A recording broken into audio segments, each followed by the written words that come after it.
सामने दो शख्सियत हैं। एक हैं बादल सिंह बौद्ध, बीएसएस के राष्ट्रीय अध्यक्ष, और दूसरे हैं संत बख्श सिंह गहलोत, जो इंटरमीडिएट कॉलेज के प्रवक्ता रहे। राजनीति में भी प्रदेश स्तर पर कांग्रेस पार्टी के किसान सेल के महामंत्री रहे और अखिल भारतीय बौद्ध महासभा से भी आप जुड़े रहे। पूरे देश में आपने पॉलिटिकली और समतावादी विचारधारा को लेकर काम किया है। और आप दोनों लोगों से आज जो हम बात करने जा रहे हैं वह अपने आप में एक अलग किस्म की बात है, और वह जानकारी है रावण और राजस्थान के राजपूताना का संबंध। रावणा राजपूत एक खानदान वहाँ अभी भी उपस्थित है, मौजूद है, जिसकी चर्चा गाहे बगाहे समय समय पर होती रहती है।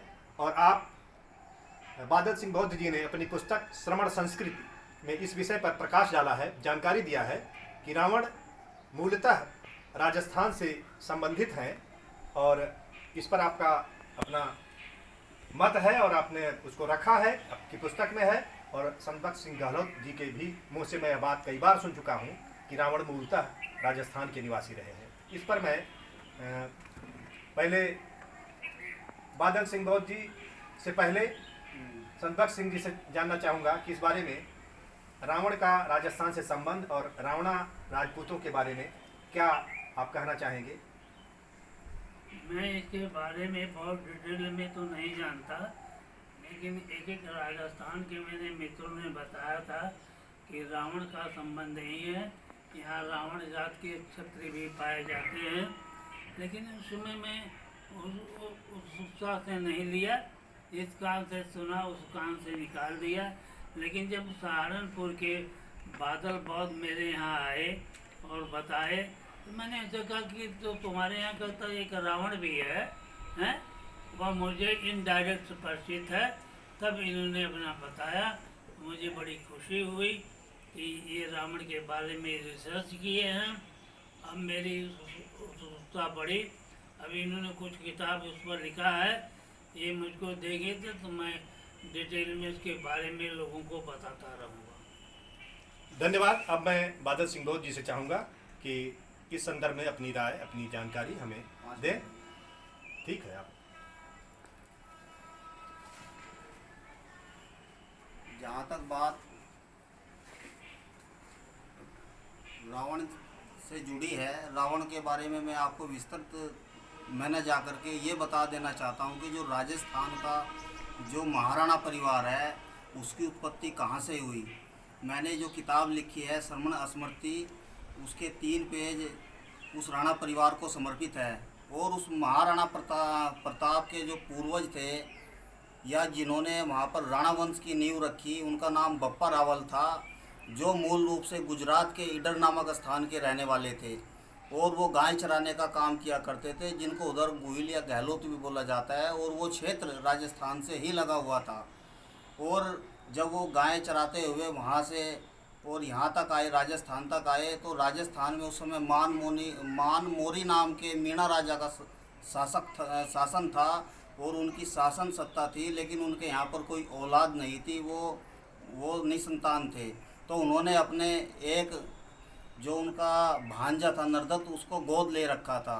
तो जैसे उन्होंने देखा कि ये बच्चा बड़ा विलक्षण प्रतिभा का है, भले ही से ये हमारे यहाँ पर हमारा सेवक है, तो उनके प्रति उसमें करुणा जागी और उन्होंने उसे भी अडॉप्ट कर लिया, गोद ले लिया और उन दोनों का लालन पोषण अपने बच्चों की तरह किया। लेकिन बाद में बप्पा रावल ने मानमुरी की हत्या कर दी, ऐतिहासिक संबंध बात बता रहा हूँ। और वो वहाँ का पहला राणा शासक बना मेवाड़ का।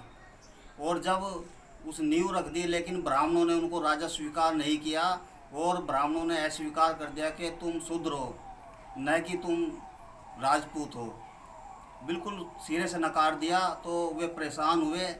तो फिर उनका जो राजपुरोहित था, जो वहाँ के जो वहाँ के गेमती जाति के जो लोग पाए जाते हैं राजस्थान के अंदर, गेमती जो पुरोहित थे, उन्होंने उनका राजपुरोहित स्वीकार किया। और बप्पा रावल की पीढ़ी में ही महरावण, मेघनाद और कुंभकर्ण नाम के प्रतापी राजा हुए हैं। ये जो राजस्थान से जो जुड़े लोग हैं, वो अच्छी तरह, अगर जिनको राजस्थान का इतिहास पता होगा, मेवाड़ का इतिहास पता होगा, उन्हें पता होगा कि उन प्रतापी राजाओं का जो राज है वो राजस्थान के अंदर है। उसी परिवार में एक महरावण नाम के महाप्रतापी राजा हुए हैं, जिनका जो शासन था बहुत ही सुदृढ़ और बहुत ही सुनियोजित था। तो ये सारे जो नाम जुड़े हुए हैं जो रावण से, ये कोई इत्तेफाक नहीं है। इसके बारे में मैं आप लोगों को बता देना चाहता हूँ कि जो रावण की जो लंका थी वो श्रीलंका नहीं थी, बल्कि वो जो रावण की लंका थी वो भारत के अंदर जो विंध्याचल पर्वत है, विंध्याचल पर्वत के ऊपर एक अमरकंटक पर्वत है, वहाँ पर स्थित थी। अगर आज भी अगर कोई भी अगर पुरातत्व वेत्ताओं से अगर उस जगह का निरीक्षण कराया जाए तो आपको दिखाई देगा कि उस अमरकंटक पर्वत की चोटी पर एक किला नुमा एक दीवार दिखाई देगी चारों तरफ, और उसके आसपास एक इतना गहरा वहाँ से एक नदी भी निकलती है। उस नदी का नाम भी अभी मैं आपको बताऊंगा। तो उससे विदित होता है कि वहाँ दलदली एरिया है आज भी, उससे विदित होता है कभी यहाँ पर अपार जल राशि भरी रही होगी।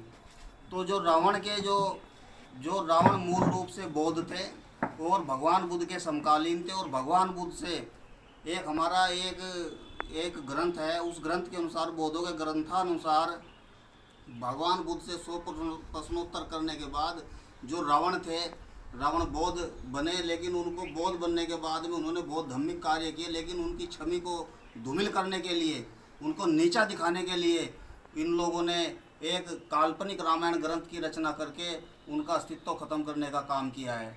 लेकिन जो महाराणा जो परिवार था, उस महाराणा परिवार के जो लोग थे वो उन्हीं जो महापंडित कह लीजिए या महायोगी कह लीजिए या महाप्रतापी कह लीजिए, उन्हीं रावण के ये वंशज थे। और उसकी एक और मैं एक अपनी बात को सर्टिफाइड करता हूँ कि 2001 की जो जनगणना हुई है, राजस्थान के उस क्षेत्र से लगे लोगों ने अपने नाम के आगे गर्व से लिखा है कि हम रावणवंशी हैं। उन्होंने भी रावणा लिखा है शब्द। तो जो रावणा है उसी का ही अपभ्रंश आगे राणा हुआ, जो आज राजपूत समाज जिन्हें कहा जाता है, आज वे लोग उस उपनाम का प्रयोग करते हैं। तो जो वहाँ के जो मूल रूप से जो राणा थे, उनमें ही अगर आगे चलिए तो जो महाराणा प्रताप थे, महाराणा प्रताप ने जब अपना सर्स और एक तरह से उनका विध्वंस हो गया, उनका राज्य छिन गया, तो बाद में वो अपने पूर्वजों की कोई बात याद आई कि आज तक हमारी जो सेना थी वो पूरी तरह से किसी भी प्रकार के जाति बंधन से मुक्त थी, लेकिन कहीं ना कहीं हमारे यहाँ पर ब्राह्मणवाद घुस गया, ब्राह्मणवाद पूरी तरह से एंटर हो चुका है। उसकी वजह से हमें अपनी शासन सत्ता गंवानी पड़ी। तो उन्होंने जो सेना की जो पुनर्रचना करी, बल्कि मैं मानता हूँ कि जो आरक्षण का जो जन्मदाता है वो कहीं ना कहीं हमारे जो महाराणा प्रताप थे वो थे। उन्होंने इस दिशा में एक उससे बड़ा कदम ये उठाया कि अपनी सेना में जो भील और गेमती जाति के जो लोग थे उनको बहुत मात्रा में मीणा जाति के लोग थे, उनको सेना में भर्ती किया और दोबारा से एक नई सेना का निर्माण किया।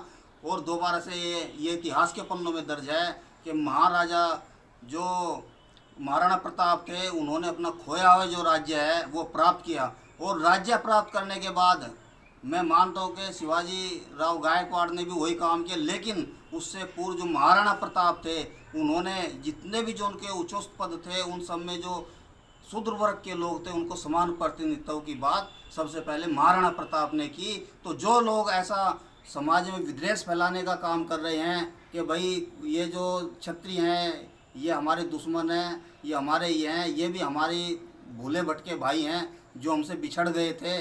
हर आदमी अपने आप को क्षत्रिय घोषित करता है, लेकिन क्षत्रिय का मतलब राजपूत मीन्स नहीं, तो राजपूत का मतलब अलग है और क्षत्रिय अलग है।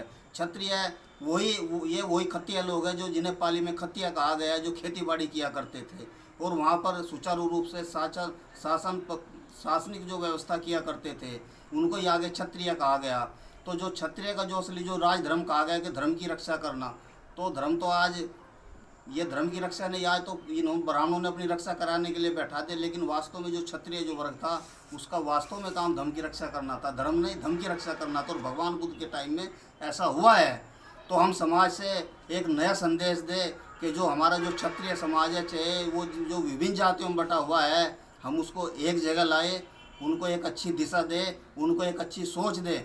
और जो राजस्थान का जो महाराणा प्रताप से लेकर के जो पूरा कुल है महरावण तक, वो पूरे के पूरे रावणवंशी लोग हैं, वो रावण के वंशज हैं। और पूरी तरह से आखिरी टाइम तक भी उन्होंने इस देश के मान सम्मान के लिए लड़ाई लड़ी है। ये काम किसी ब्राह्मण ने नहीं किया आज तक। ये काम केवल इस देश के जो मूल निवासी थे उन्होंने विदेशी ताकतों को रोकने का काम किया है, और वो लोग उन्होंने वही काम उन महाराणाओं ने बखूबी किया है। लेकिन ब्राह्मण के बहकावे में आकर के वो लोग आगे चल करके उनके जो राज परिवार के लोग थे वो दिशाहीन हो गए। तो आज हमें समाज को अगर एक नई दिशा, एक चेतना देनी है, तो आज जो ब्राह्मणों ने जो शूद्र और ये जो क्षत्रिय है इनके बीच जो दीवार खड़ी कर रखी है, हमें इनको हटाना होगा और समझना होगा कि अगर मैं एक बात पूरे समस्त जो भी इस चैनल को देख रहे हैं, सब्सक्राइब कर रहे हैं, उन सबको बता देना चाहता हूँ कि अगर क्षत्रिय वर्ग अगर ये मानता है कि हम धर्म के रक्षक हैं, तो वास्तव में आज उन्हें जो धर्म की रक्षा करनी होगी, लेकिन ब्राह्मण धर्म की नहीं बल्कि बुद्ध धर्म की रक्षा करनी होगी। इन्हीं शब्दों के साथ सभी को बहुत बहुत धन्यवाद, साधुवाद। बहुत अच्छी बात है। धर्म की रक्षा हमें करनी होगी। दीपक रानी कैमरामैन के साथ मैं कमला सिकदरकश।